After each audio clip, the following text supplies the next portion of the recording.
Well, hey everybody. It hasn't been as long as it has been previously between videos. Been a little while again. I got some really positive feedback before.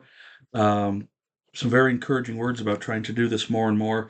And man, life is just super busy. But I watched a video, I want to say a couple of weeks ago, 2 weeks ago, on Sea of Tranquility. So this is a complete thievery of their concept. This is albums that are uh, by artists who have been around at least 30 years, and these albums are at least 30 years into their recording careers. So I've got a lot of folk, country, and Americana, and a lot of hard rock and roll. And so we're going to get started. And I'm just kind of randomly picking these. They're not alphabetical or like list of favorites. Um, this one from 2006, so it's squeezed in by 1 year. Uh, Sorry about the glare there. Workbench Songs by Guy Clark. As this was recorded while he had cancer, so he actually had a hat on, and at times he could sort of pull tufts of hair out. Guy was he hated being called a craftsman, but he really was in the sense that he was both a songwriter and a luthier, and they used different sides of his brain, but yet he applied the same sort of um, pride and he dug into the minutia of things, and he wanted everything just right. And so this has got Walking Man, Magdalene, Tornado Time in Texas, Funny Bone, Expose, Out in the Parking Lot, which I I don't remember if Guy said that was one of his favorite songs, but it's definitely one of mine. And there had been a live version of it on Keepers back in the 90s. No Lonesome Tune, Cinco de Mayo in Memphis, which Jimmy Buffett covered. Analog Girl, Worry Be Gone, which a bunch of people have covered, and he and Verlin Thompson did Diamond Joe to close this out. So extremely strong later career. I don't know about masterpiece, but really great Texas folk music by Guy Clark there. This may be my favorite album by John Hyatt, Dirty Jeans and Mudslide Hymns. I've got the vinyl, but sometimes the CD is just easier to show. This came out in 2011.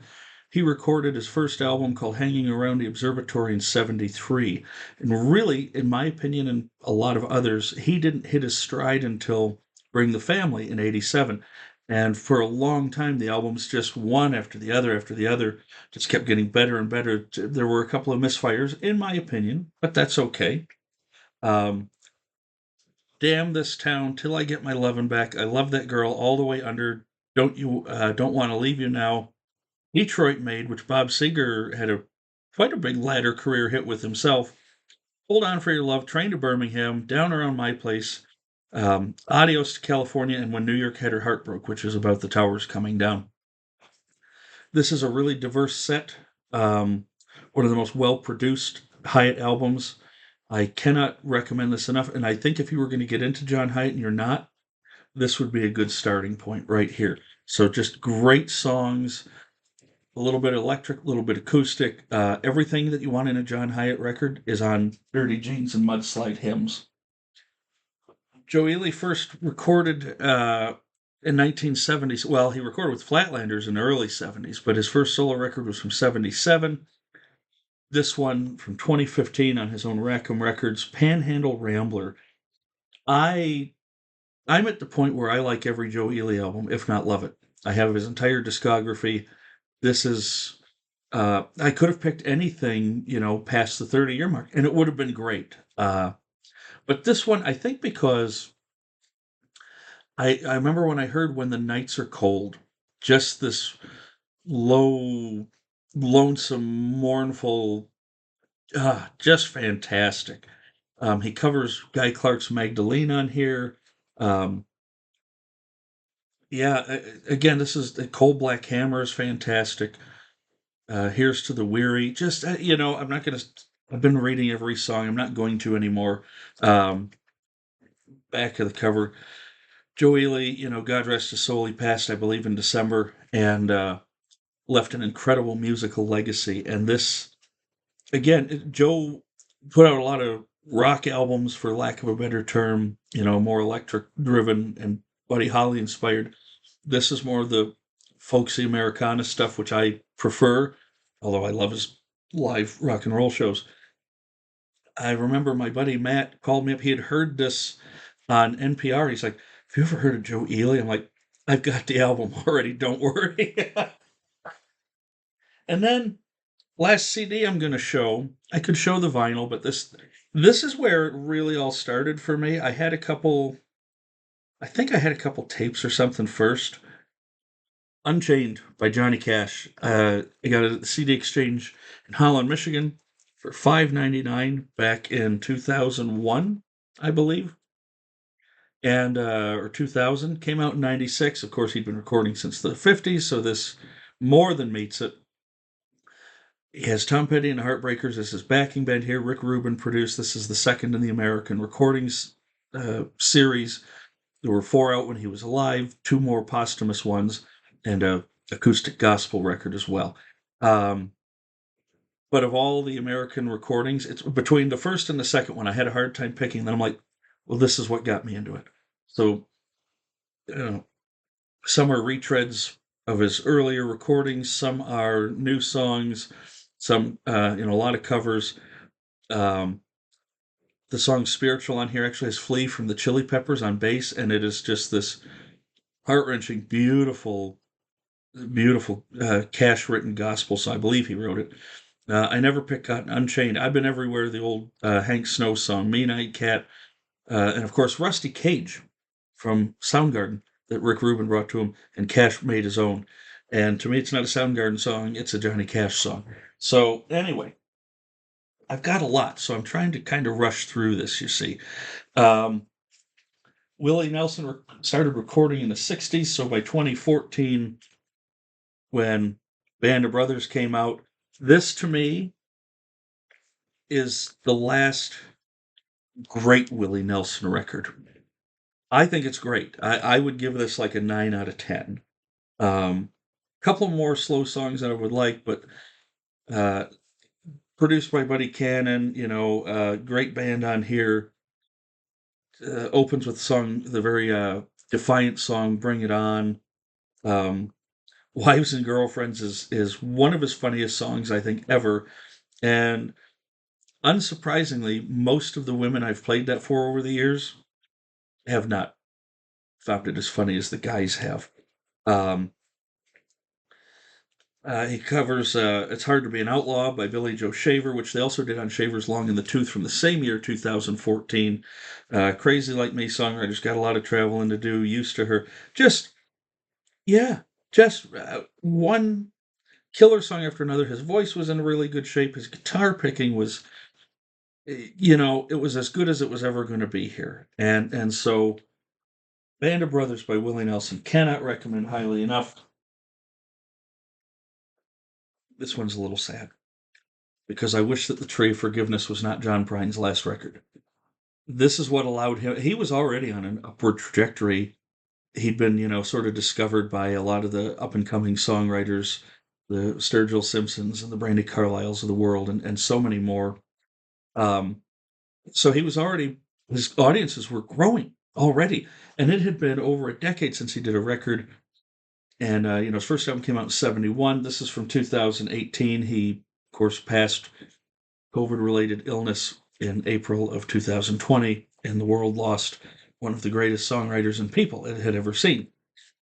This is not a very long record. I don't even know if this is 30 minutes, but Knocking on Your Screen Door, Egg and Daughter Night, Lincoln, Nebraska, Summer's End. It's just heart wrenching. Great songs on here. The closing song, When I Get to Heaven, when his wife Fiona first saw the lyrics, she thought it was going to be depressing. Oh no. If I may, I'm going to get a cocktail, vodka, and ginger ale, and then I'm going to smoke a cigarette that's 9 miles long. I'm going to kiss that pretty girl on the tilt-a-whirl. This old man is going to town. And so it's a humorous look at the afterlife. And we love you, John Prine, wherever in the cosmos you are. I have no doubt you made it to heaven. Thank you for this record. You talk about other great songwriters and latter day masterpieces. This one was mostly favorably reviewed. There's a lot of fan favorites on Tempest by Bob Dylan. Now, the title track is really, really, really long, and it's about the sinking of the Titanic. And I loved it back when this first came out, September of 2012.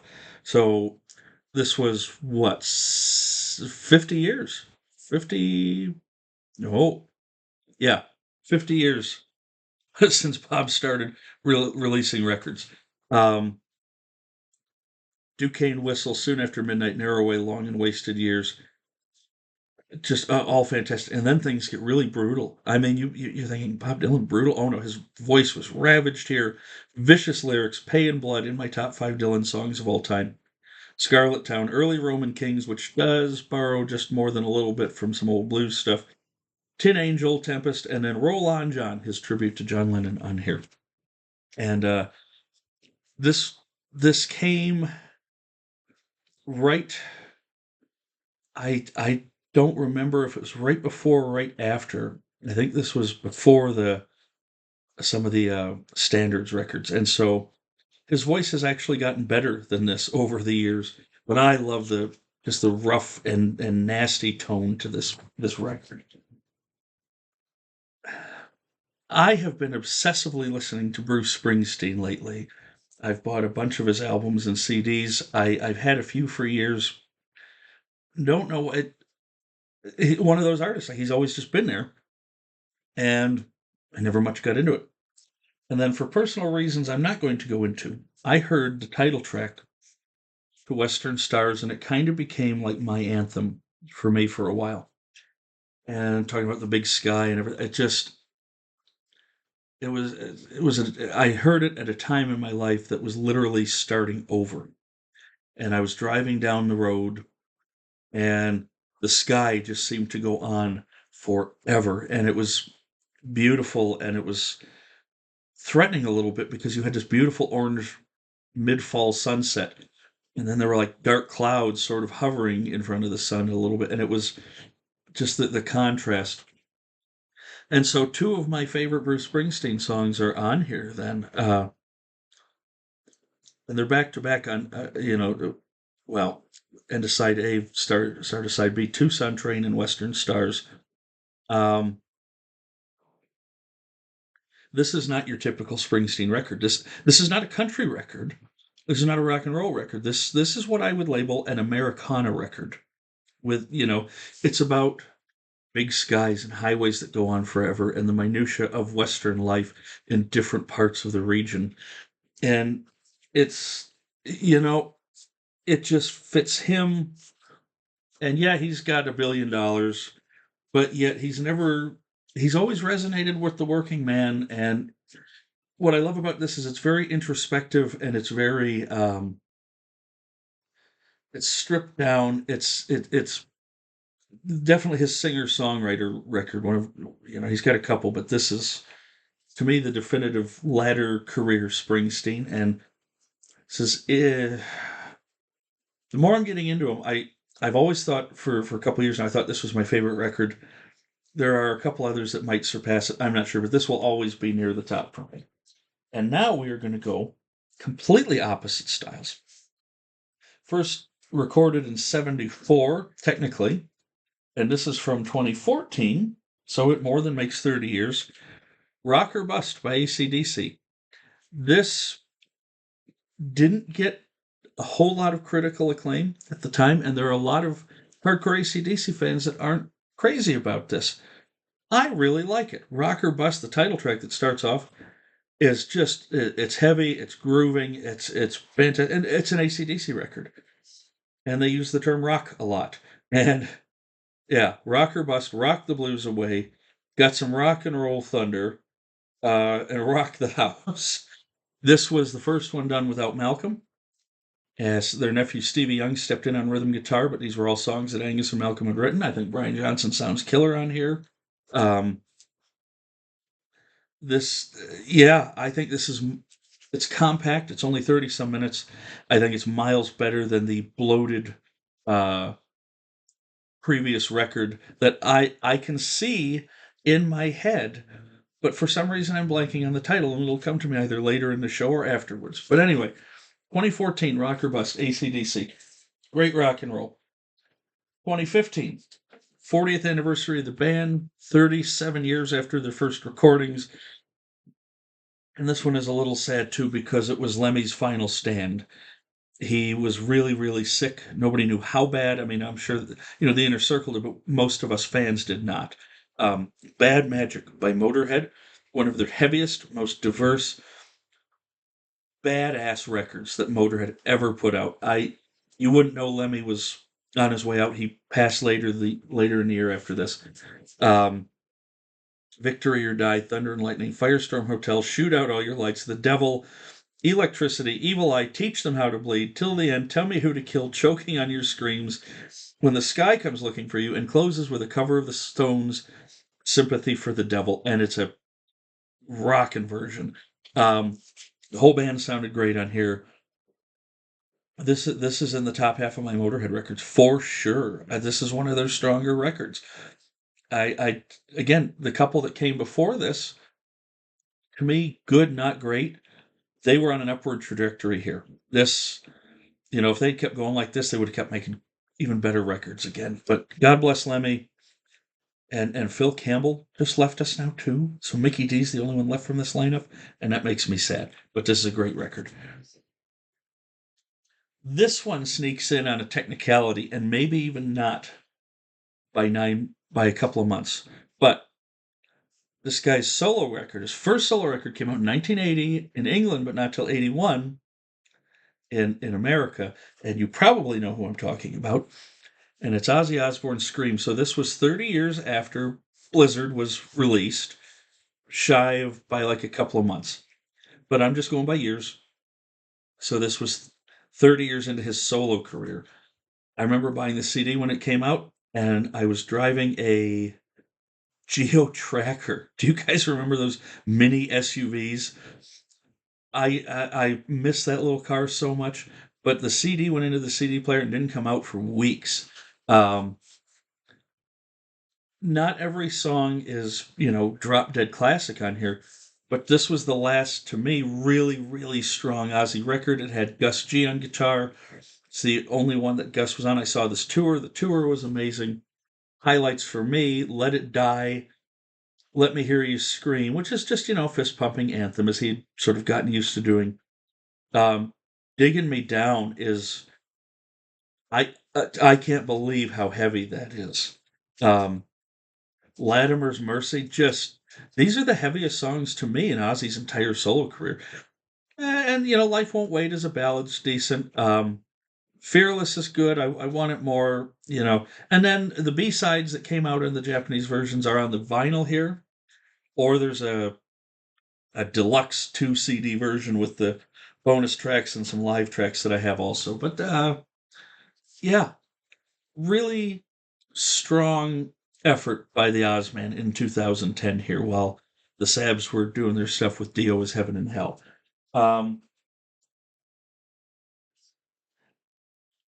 Detroit Stories by Alice Cooper from 2020. This was like a surprise, or 2021, sorry. Alice looking menacing as always. Opens up with the Velvet Underground's Rock and Roll. Go Man Go. Our Love Will Change the World is a pretty optimistic song. I don't know that it fits here. Social Debris. He rehashes Detroit City on here. Drunken in Love. I Hate You. Wonderful World. Shut Up and Rock. Yeah. It's is it remarkable? No. Is it the best in his catalog? No. Would I start here? No. But yet, for a guy who had been putting out records since 1969, in 2021, to put out an album this likable, this strong, this well produced, if you're just a casual fan who only likes the hits, maybe not for you. You really like Alice's solo stuff and the original band? Detroit Stories is for you. 2 LPs, plays at 45 RPM. Don't let that mess you up. The final one, mostly. And this might surprise some of you. This one came out in 2024. It is their most recent studio record to date, and this is in my top 3 favorite Judas Priest albums. This, I remember I got it. I didn't listen to it right away. I don't know why. And then when I finally played it, I put it on twice in a row, and I've listened to it a lot since. Uh, Invincible Shield by The Priest. This to me, and I've liked a lot of what's come out since Halford came back. Um, Not all of it. I mean, I wouldn't mention Nostradamus by name, but that's a crappy album. Anyway,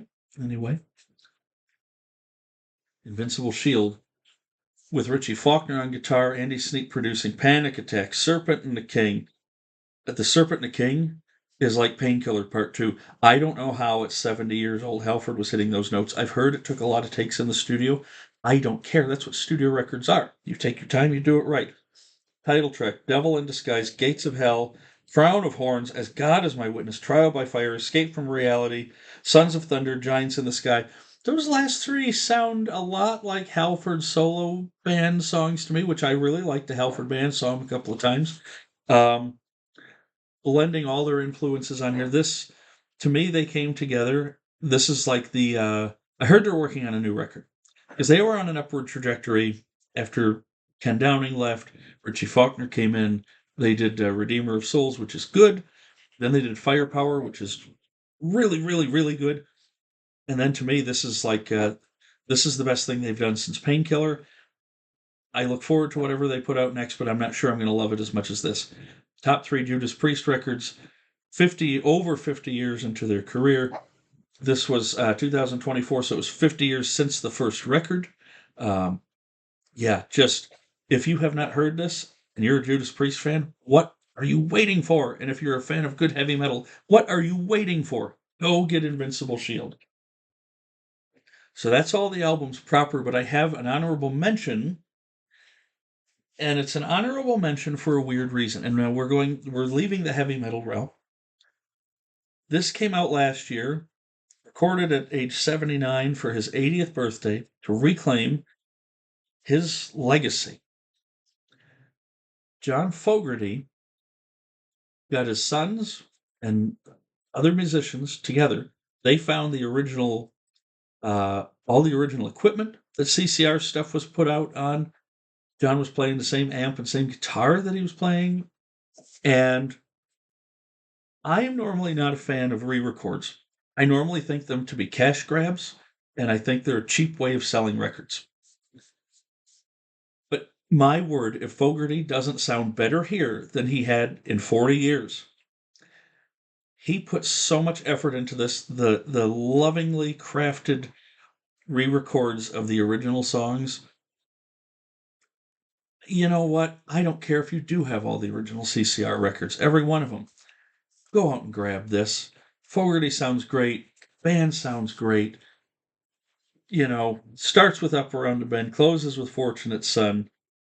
Got 20 songs on here all told. Lodi, Down on the Corner, Bad Moon Rising, Traveling Band, Born Under Bayou, Run Through the Jungle, Hey Tonight, Proud Mary, Have You Seen the Rain, Looking Out My Back Door. Just so, again, Fogerty had been recording solo records technically since about 73, 74, somewhere in there.